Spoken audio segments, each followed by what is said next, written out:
मैं उधर खड़ा रहता है. आपल्या या मुंबईचे पंढरपूर पायी दिंडीला संपूर्ण शेलार परिवार आहे. त्यामध्ये राजेंद्र शेलार आहे, त्यांचे बंधू हरिभक्त परायण चंद्रकांत शेलार आहे. परंतु आज त्यांच्या काही महत्त्वाच्या घरगुती कामामुळं एक मिनिट त्यांच्या काही कामामुळे संपूर्ण कुटुंब ते एका ठिकाणी थांबलेलं आहे. पण तरी पण त्यांनी आपल्याला अन्न भोजनाची व्यवस्था केलेली आहे.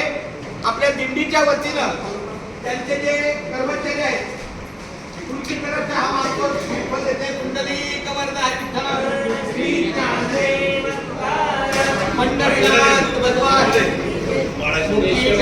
खाता करावा विचार कशासाठी मी हे अन्न सेवनार. माझ्या हातून घडू दे शुभक्त सेवा म्हणूनच मिळवी शक्ती मुक्ती देवा. हरिगुणा कुंडली